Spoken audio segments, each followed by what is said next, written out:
이번에는 이제 갈색 우유에 대해서 좀 얘기를 해보도록 하겠습니다. 갈색 우유라고 하면 저희가 커피, 초코 우유 이런 생각이 드는데 이런 상황은 아닙니다. 어떤 네. 상황이죠? 지난 이제 12일 그 한 대기업 연구소에서 일부 직원이 사내 급식으로 지급이 된 메일 우유 오리지널 멸균 200ml짜리를 마시고 복통이 유발되거나 냄새 이상 그리고 변색 등을 신고를 했는데요. 실제로 이제 이 흰 우유에서 갈색 액체가 나오는 영상이 온라인에서 확산돼서 상당히 파장이 일었었죠.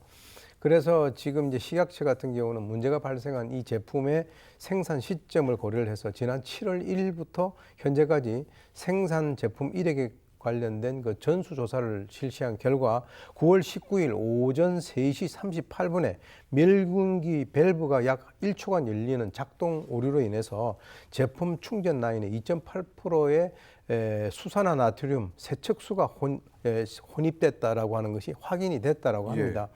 그래서 이때 이제 생산된 제품은 약 50개로 추정을 하고 있는데 메일 유업은 그 단 한 팩의 우유에서라도 이런 일이 있어서는 안 된다라고 이제 얘기를 하면서 9월 19일 제조됐던 모든 제품을 전량 자율 회수했습니다. 예.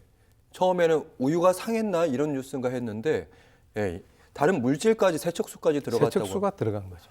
아이고 이걸 섭취하신 분들은 정말 괜찮으신지 모르겠고 괜찮으셔야 될 텐데 이런 생각이 드는데 이게 단순 실수라거나 아니면 작업자가 뭐 1초 정도 실수했다 이렇게 누군가의 탓으로만 몰아가면 이게 정확하게 다시 재발 방지될 가능성이 좀 떨어지잖아요.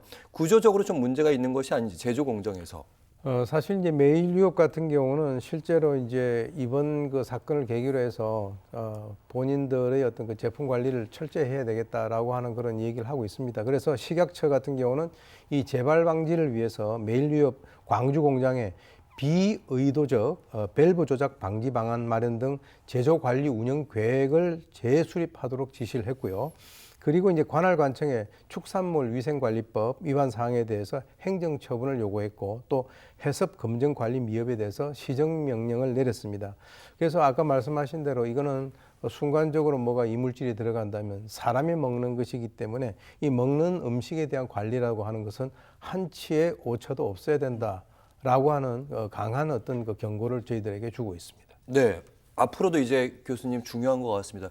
유사 사례가 발생되지 않아야 되고 방금 말씀하신 부분들이 잘 지켜져서 아마 기업 차원에서도 대책 마련 그 대국민적인 얘기를 해야 될 것 같긴 한데 과거에도 비슷한 사례가 좀 있었다고요? 예, 과거에 이제 2010년에 그 포장 용기 살균 부족이라 그래서 그 당시에는 이제 이 메일유업에서 제품 일부를 자발적으로 회수했다 이렇게 이제 발표를 했습니다. 그러니까 어떻게 보면 자사에 있어서 신뢰도를 상승시키기 위해서 발표를 한 것이고요. 2011년도에 포르말린 사료를 먹인 우유 이렇게 해가지고 이제 최초 거론이 됐는데 그때 당시에 이 메일유업 같은 경우도 매출이 한 20% 정도 감소 피해를 갖다 당한 적이 있는데요. 그 이후에 국립수의과학검역원에 이제 발표한 내용을 보게 되면 사실 여기뿐만 아니라 업체 대다수에서 포름알데히드가 검출되었지만 그거는 기준치 이하이기 때문에 안전하다라고 하는 그런 얘기들도 있었는데요. 좌우간 이제 끊임없이